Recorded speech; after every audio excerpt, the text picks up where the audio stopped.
Histoire de père est un podcast sur la paternité. À chaque épisode, nous discutons avec un père de sa réalité de tous les jours. On en apprend sur son quotidien et sa vie familiale.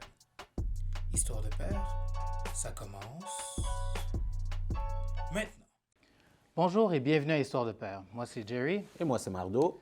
Aujourd'hui, notre invité est un père, un beau-père. Il est également éducateur en centre jeunesse. Il est l'instigateur du projet Forum. Mesdames et messieurs, Merdens Desjala. Bonjour Merdens, comment ça va? Bonjour, ça va bien, merci et vous? Très Oui, bien. ça va très bien, merci. Merci d'avoir accepté l'invitation pour le moment. Merci à vous de m'avoir invité, j'apprécie vraiment beaucoup. Là. Ah, Ouais. c'est pareil. Ouais. Puis, pour commencer un peu, on voudrait savoir qui est Merdez. Est-ce que tu peux nous expliquer un peu qui tu es? Merdens, il porte plusieurs chapeaux. OK. Premièrement, je suis bien sûr un père d'une petite fille de 9 ans. Je suis également beau-père d'un petit garçon qui s'appelle Pharrell.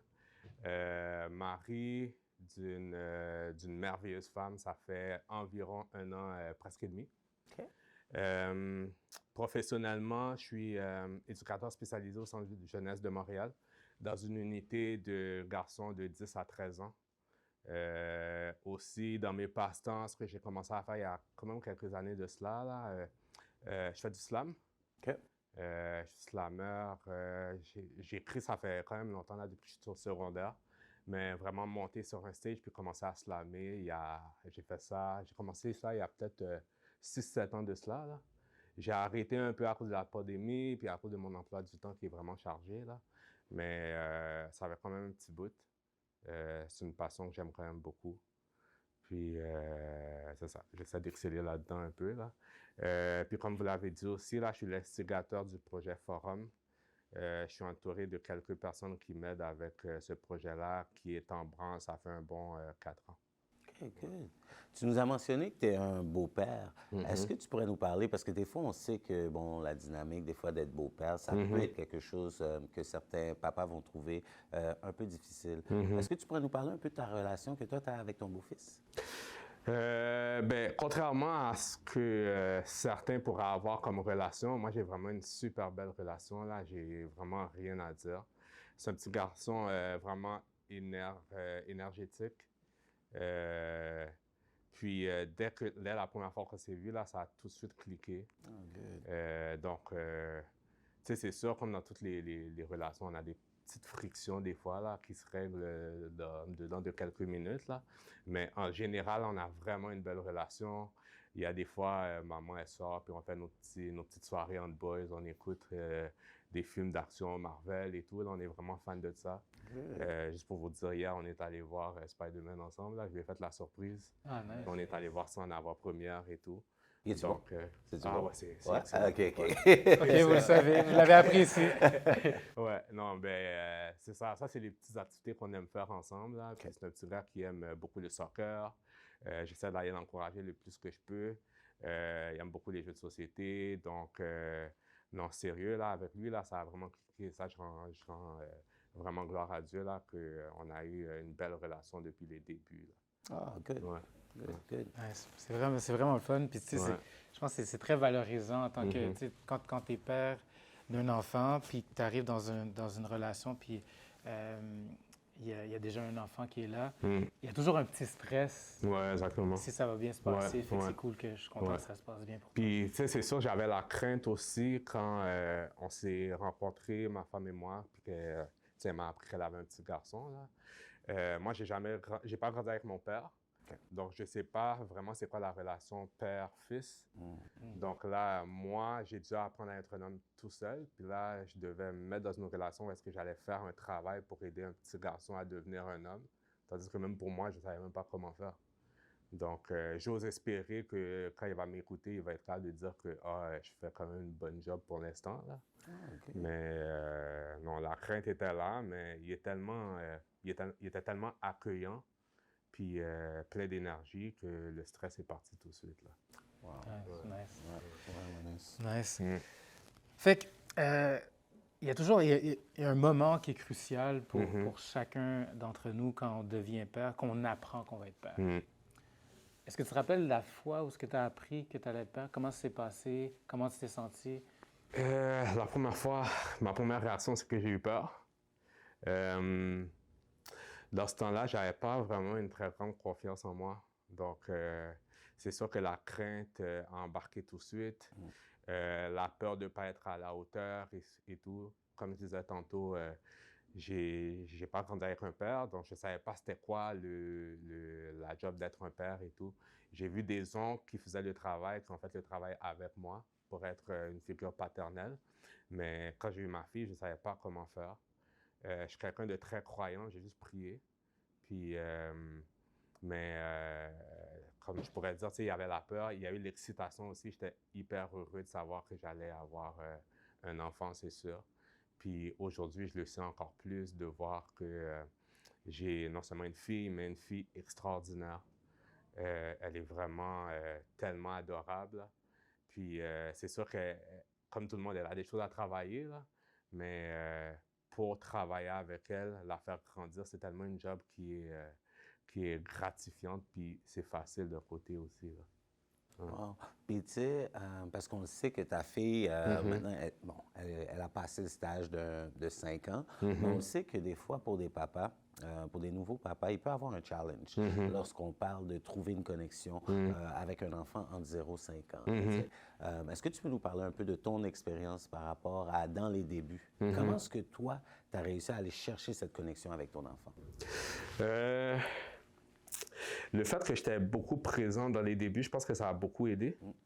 Parce que dès que ma fille est née, j'ai pris quand même un long congé parental. Là. OK.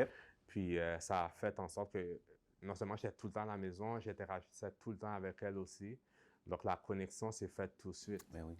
Donc c'est ça, mais au fur et à mesure qu'elle grandissait, une des choses que je trouvais difficile, c'était parfois faire la discipline avec elle. OK. Parce que c'est un enfant qui a toujours été très sensible, puis très anxieuse. OK. Donc, il y a des fois, juste le fait que j'élevais la voix juste un petit peu trop, ça la faisait sursauter, elle se mettait à pleurer, puis elle figeait, puis j'avais pas moyen de faire autrement avec elle. Là. Donc là, j'ai dû apprendre à gager un peu ma voix, là, mon ton de voix, baisser la baisse, puis faire la discipline avec elle. L'expression qu'on utilise tout le temps, là, c'est une main de fer dans des cornes de velours. Je pense que c'est ça. Ouais. Oui. Donc, c'est ça. Mais tu sais, c'est pas un enfant qui est turbulent du tout, du tout. Parfois, j'ai à la recadrer. OK. Mais encore une fois, là, je dois vraiment saisir ma voix, là. Parce que encore aujourd'hui, là, tu lui parles d'un ton trop élevé, elle va figer. Elle va se sentir un peu attaquée. Oui, exactement. Exactement. Non, mais merci. Ouais. Donc, on a parlé en introduction que tu étais l'instigateur d'un projet qui s'appelle Forum. J'aimerais que tu me parles de comment ça a commencé, comment tu as eu l'idée, avec qui tu travailles, qu'est-ce que vous faites. Plusieurs questions en une. Mais... Ouais. Mais là, je vais te dire quelque chose. Ça a l'air de ne pas avoir rapport avec la question que tu vas me poser, là. Mais je m'en vais quelque part, là. Sérieux, ça fait peut-être 3 ou 4 semaines que j'ai commencé à écouter les émissions, là, Histoire de peur. OK. Puis, comme je disais à Jerry au téléphone, là, j'écoute ça comme une série Netflix. Là, je suis dans l'auto, là. Puis j'écoute ça back à back. Puis je connais déjà toutes les questions en plus, pour vous dire. Donc, tu sais, je les écoutais.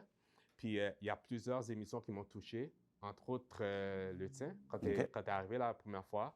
Puis le tien aussi, parce que la manière que tu as fondé ce projet-là, je trouve que ça ressemble beaucoup à comment moi j'ai eu l'idée, comment je l'ai fait grandir et tout. Parce que premièrement, la raison pour laquelle j'ai voulu fonder ce projet-là, c'est parce que je trouvais qu'il n'y avait pas assez de plateformes pour les hommes. Puis j'arrêtais pas de me plaindre. Je me plaignais à mes amis, je me plaignais à ma famille, je me plaignais. Puis à un moment donné, je me suis assis, puis j'ai dit, ben là, je vais arrêter de me plaindre, puis je vais faire quelque chose. Okay. Donc, j'en ai parlé à un des membres de mon équipe, puis il a trouvé l'idée super bonne. Donc, on s'est assis, on a monté le projet un peu ensemble. Puis, c'était la même chose que tu disais pour Histoire de peur aussi. Tu disais qu'il n'y avait pas vraiment de plateforme, donc tu as décidé de faire ça. Il y a aussi le fait que, tu sais, j'ai pas grandi avec un père. Donc, je trouvais que faire un projet pour aider les hommes qui n'ont pas grandi avec leur père aussi, ça pourrait être une bonne chose. Donc, ça, c'était la raison pour laquelle j'ai fait ce projet-là. Puis, je pense que c'était en 2018 que j'ai fait, 2017 ou 2018, je me souviens pas là, c'est flou dans ma tête là, mais j'ai fait le lancement. Puis quand j'ai fait le lancement, j'ai vraiment amené chaque aspect du projet que je voulais faire là. Comme par exemple, j'ai parlé un petit peu du gala que je voulais faire. Donc, pour présenter le projet du gala, j'ai remis un prix à un père qui était présent pour son fils qui était très malade. Il souffrait d'anémie falciforme. OK.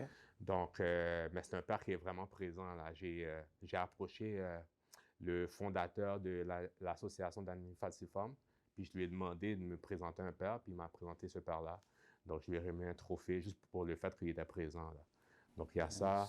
J'ai parlé un petit peu aussi de la communication, que je voulais amener les hommes à découvrir un peu, parce que les hommes, malheureusement, une de nos faiblesses, c'est qu'on ne parle pas beaucoup. Puis je pense, dans les recherches que j'ai faites, ce qui est ressorti, c'est que une des raisons pour laquelle le suicide est vraiment élevé chez les hommes au Québec, c'est parce que justement, on garde tout à l'intérieur de nous jusqu'à ce qu'on explose, puis on finit par s'enlever la vie. Donc, sur base de ça, ce que j'ai fait, sur base mensuelle, je fais un groupe de discussion avec plusieurs hommes. Tu sais, je fais la promotion sur les réseaux sociaux. Puis, j'amène les hommes à avoir des discussions sur différents thèmes qu'on trouve à chaque mois. Puis, avant la pandémie, on se rencontrait vraiment sur des lieux physiques, là. Pendant la pandémie, on a continué par Zoom. Puis, il y a un mois de cela, on a fait notre première rencontre physique après 2 ans non, 1 an de Zoom, là. Puis, ce qu'on amène les hommes à faire, c'est vraiment parler de ce qui les tracasse dans la vie de tous les jours, les aspects positifs de leur vie. Puis, on traite sur un sujet en particulier, mais on essaie vraiment que dans ces groupes de discussion-là, il n'y ait pas de jugement, il n'y a pas de débat non plus. C'est vraiment une plateforme pour que les hommes se sentent libres de juste parler, là, sans jugement puis ni barrière. Puis, si tu me permets, sur cette plateforme-là, parce que tu dis beaucoup hommes, est-ce que alors c'est une plateforme qui est vraiment juste ouverte aux hommes ou spécifiquement aux pères? Le groupe de discussion, oui, c'est ouvert seulement aux hommes. OK. Parce que je veux vraiment pas que les hommes se sentent freinés par la présence d'autres figures qui pourraient brimer un petit peu leur désir de parler. Ouais. Non, mais peut-être je me suis mal exprimé. Qu'est-ce que je voulais dire, c'était plus, est-ce que il faut être un papa pour être sur ce groupe-là? Ou Non, sinon non, juste un homme non, en pas général? nécessairement. OK, Pas OK. nécessairement. Tu peux Parfait. être père, tu peux être jeune, adolescent, tu peux être un homme célibataire, whatever, on t'accueille là, puis parfait. on peut parler de ça. Ouais. Exactement. Nice. Ouais. Puis, tu as mentionné quelque chose par rapport à le gala de reconnaissance. Est-ce que tu peux nous en parler un peu? C'est quoi exactement ce gala? Comment ça fonctionne? Puis, c'est annuellement que tu les fais? Ben, tu vois, c'est un projet que, personnellement, je suis quelqu'un de très patient. OK. Donc, ça commence vraiment de très humble, là, le projet, là. C'est vraiment petit. Puis, ma vision, c'est que ça grandit d'année en année, là. Donc, quand on a commencé, en fait, pour parler un petit peu plus du gala, ce que je voulais faire, c'est vraiment récompenser des hommes qui font des choses extraordinaires, mais qui ne sont pas connus du grand public. Donc, c'est ça la vision là, derrière le gala. Depuis mon adolescence, là, j'aime beaucoup, mais vraiment beaucoup la musique. Puis, surtout dans les années 90, là, j'ai suivi toutes les MTV Movie Awards, American Music Awards, Grammys. Je pense qu'on est un peu tous pareils, là. Ouais, je les ai tous suivis. Mais ce qui me frappait à chaque fois, c'est que malheureusement, quand tu regardes la vie personnelle de ces gars-là, tu vois que les gars ne sont pas vraiment présents pour leur famille, ne sont pas vraiment présents pour leurs enfants. Il y en a que, tu sais, sur le côté, ils font des choses vraiment horribles, mais malgré ça, ils gagnent des prix vraiment honorables. Puis j'ai voulu, genre, flip ça, puis faire en sorte que des hommes qu'on ne connaît pas, là, qu'on découvre que malgré qu'on ne les connaît pas, ils sont capables de faire des choses vraiment grandioses, là. Puis j'ai honoré quand même beaucoup d'hommes. Il y a un homme que j'ai honoré, lui, il était présent pour sa femme et sa fille qui étaient très malades. OK. J'ai honoré quelques pères monoparentaux aussi. Le dernier père monoparental à qui j'ai remis un trophée, là, lui, il a élevé ses enfants à lui tout seul. Sa OK. femme est partie quand les enfants étaient vraiment enfants, là. Donc, il les a élevés tout seul. Puis aujourd'hui, tous ces enfants-là, il y en a beaucoup qui sont mariés, qui ont leur emploi, qui ont des enfants. Donc, il a fait une excellente job, là. Puis, c'était vraiment beau de la manière que j'ai fait. C'est que j'ai fait venir tous les nominés dans le gala, mais ils ne savaient pas qu'ils allaient être honorés. OK. Puis, ce père-là, à la fin, on a vraiment tenu à ce qu'il reçoive son trophée à la fin. Lui, à la fin, là, il était impatient parce qu'il devait aller dans une fête de famille, là. Il disait, c'est long, c'est long, c'est long. Puis là, il voulait partir. Là, on a essayé de le calmer. Puis finalement, après l'entracte, on l'a fait toffer quelques minutes encore. Puis après ça, on lui a remis le trophée. Mais son fils est allé en avant. Son fils est allé en avant. Puis après, il l'a vu se lever. Il ne comprenait pas ce qui se passait. Qu'est-ce qui se passait? Puis là, finalement, là, il a commencé à parler de son père, puis de tout ce que son père faisait pour lui. Puis là, il a dit, « Ah, papy, ça, aujourd'hui, c'était pour toi. » Donc, il leur a donné ça. C'était vraiment émouvant, là. Ah, nice. Donc, c'est vraiment des choses comme ça qu'on fait. Wow, c'est tout à ton honneur pour de vrai. On n'en entend pas souvent, parce que par rapport à des galas comme ça, en tout cas, moi, je travaille pour le regroupement de la valorisation de la paternité, où ce qu'on fait, des fois, un gala de récompense, mais c'est plus pour des hommes qui travaillent dans le domaine de la paternité, mais d'entendre des galas qui vont aller reconnaître des pères qui sont pas nécessairement dans un métier plus fancy que d'autres, mais juste en tant que père, ça, je pense que c'est la première fois que je l'entends, c'est vraiment tout à ton honneur. Tout à ton honneur. Puis, tu sais, je disais tantôt que j'étais slammer. J'aime beaucoup jouer avec les mots, là. Puis le titre de ce gala, je l'ai appelé « Un gala pour ces gars-là ». Un gala pour ces gars-là. J'aime ça. Donc là, la 4e édition devrait être là pour l'année 2022. Là. OK, good. Wow. Non, sérieux, félicitations. Ben oui. Merci. Nous, la petite histoire, c'est que nous, on te connaît à travers les réseaux sociaux, à travers Instagram. Tu as un compte Instagram, puis tu partages souvent des petites pensées, des petits memes par rapport à c'est tout le temps positif par rapport à l'homme ou la paternité, tout ça. Puis c'est comme ça qu'on a connecté pour la première fois. Puis après ça, qu'on a connecté plus dans les DMs, j'ai appris ce que tu faisais. Puis j'étais comme, wow, c'est clair qu'il faut qu'on... J'ai parlé à Mardo, puis j'ai dit, c'est clair qu'il faut qu'on invite Mervyn à notre show. Fait que, sérieusement, félicitations pour tout ce que merci. tu fais. Merci. Fait qu'en terminant, je voulais aborder ce sujet-là parce que c'est quelque chose que, il y a quelques années, tu m'aurais parlé de cette maladie-là, j'aurais pas su c'est quoi, puis j'aurais pas su qu'est-ce que j'aurais pu faire pour cette maladie-là. Donc, tu souffres de l'anémie falciforme qui touche beaucoup d'Haïtiens et de personnes d'afro-descendants, donc qui touche notre communauté dans le fond. Donc, j'aimerais que tu parles de c'est quoi, brièvement, cette maladie-là, puis comment on peut faire pour aider les gens comme toi qui souffrent de cette maladie? OK. Mais avant de commencer, là, une des choses que je n'ai pas dit quand je me suis présenté, c'est que je suis quand même quelqu'un de très réservé. OK. Je suis très, très réservé. Donc là, il y a des gens qui vont écouter l'émission, là, ils ne vont même pas savoir si je souffre de ça. OK. Parce que je suis quand même tout le temps de bonne humeur, je suis positif aussi. Donc, puis j'aime pas vraiment ça parler de ma vie personnelle. C'est la raison pour laquelle je suis venu dans l'émission, c'est parce que je crois à votre vision. Je trouve que c'est vraiment une excellente initiative. Puis je trouve que c'est vraiment important d'encourager des projets comme ça, là, surtout pour les hommes qui veulent faire des bonnes choses. Là. Donc, c'est la raison pour laquelle il y a beaucoup de gens qui ne vont pas savoir si je souffrais de ça. Là. Mais merci. Merci non, c'est vraiment quelque chose. Là. Donc, mais en fait, l'anémie falciforme, en gros, je ne vais pas rentrer dans trop de détails, là. C'est vraiment une maladie héréditaire. Puis, c'est quand tu as les crises, c'est comme si les globules de ton sang, genre, bloquent la circulation. Okay. Puis, les globules qui ne sont pas formés comme les globules de toute personne en particulier, là, mais les globules bloquent la circulation, puis ça fait en sorte que ça te cause des douleurs, mais intenses, mais vraiment intenses, là.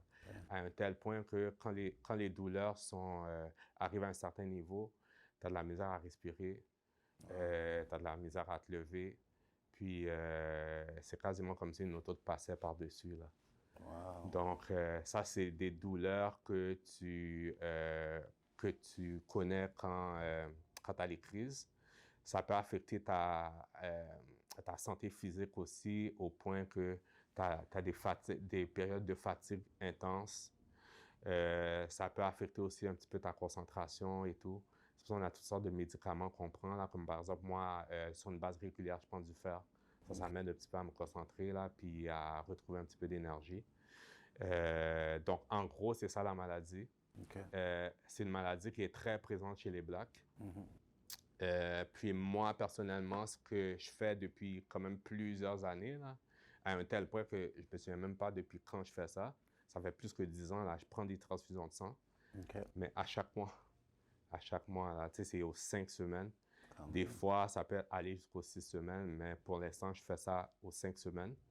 Puis les transfusions de sang, moi, à cause de ma taille et de mon poids, ça peut aller jusqu'à un bon 5-6 heures de temps. Wow, puis après ces transfusions de sang, là, là, je suis complètement vidé, je ne peux pas aller travailler. Puis après, je rentre chez moi, je vais me coucher. C'est sûr, je suis en forme pour le lendemain, là, mais c'est des traitements qui te vident complètement. C'est pour ça que pour ces transfusions de sang, on a besoin de beaucoup, mais vraiment beaucoup de dons de sang, surtout de la communauté. On a besoin de dons financiers aussi, parce que je me souviens quand j'ai commencé les transfusions de sang, j'étais couché sur une civière, puis je me suis piqué par des super grosses seringues, là. C'était quasiment une boucherie, là, que je subissais. Puis là, par la suite, il y a M. Wilson Sanon qui fait un travail extraordinaire là, pour les gens qui souffrent d'anémie falciforme, qui, à l'aide de ses dons, il a été capable de trouver des fauteuils que tu peux arranger comme tu veux, là, avec une manette. Puis ça, c'est avec les dons qu'il a été capable d'aller chercher ça pour que nous autres, quand on reçoit les traitements, qu'on soit un petit peu plus à l'aise, là, qu'être sur une civière. Donc, en gros, c'est ça. C'est ce que je vis à chaque mois. C'est pas facile. Je le prends quand même bien parce que je suis quelqu'un de très, très positif.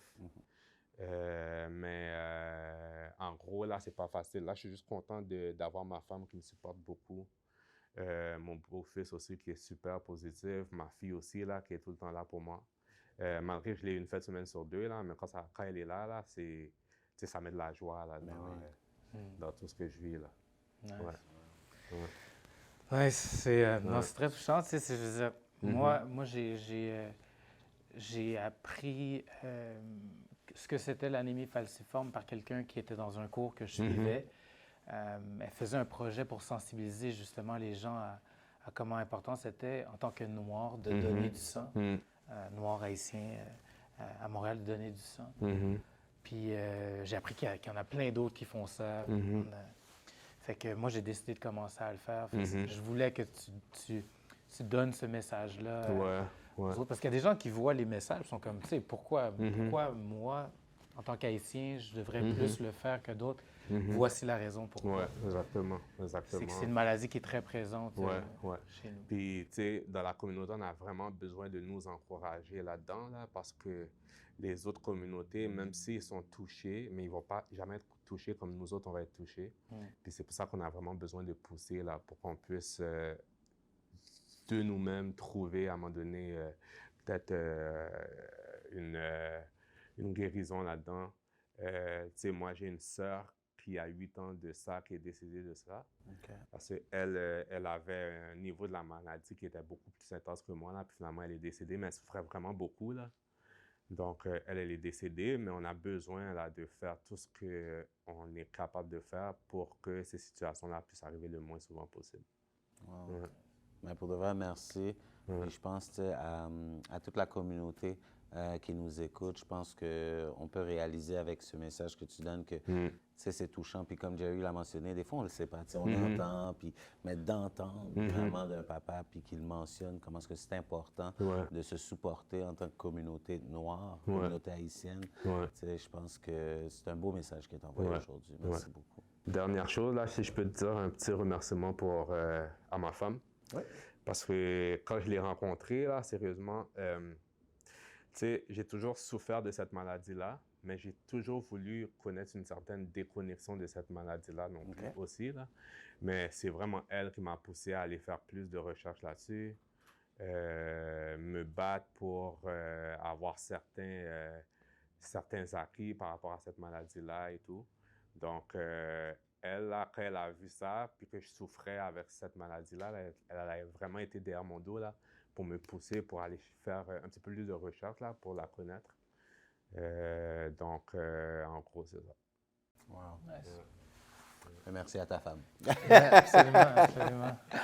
En tout cas, pour de vrai, Verdez, merci beaucoup de la part de la production, de la part d'Histoire de Père. Merci de t'être déplacé. Tu sais, tu l'as mentionné, tu es un gars un peu timide. Des fois, tu vas peut-être pas parler de ta vie, mais nous, on apprécie vraiment, sincèrement, que tu as pris le temps de venir nous parler de ta relation avec ton beau-fils, avec ta fille, par rapport à la maladie, par rapport à tout ce que tu fais pour la communauté aussi.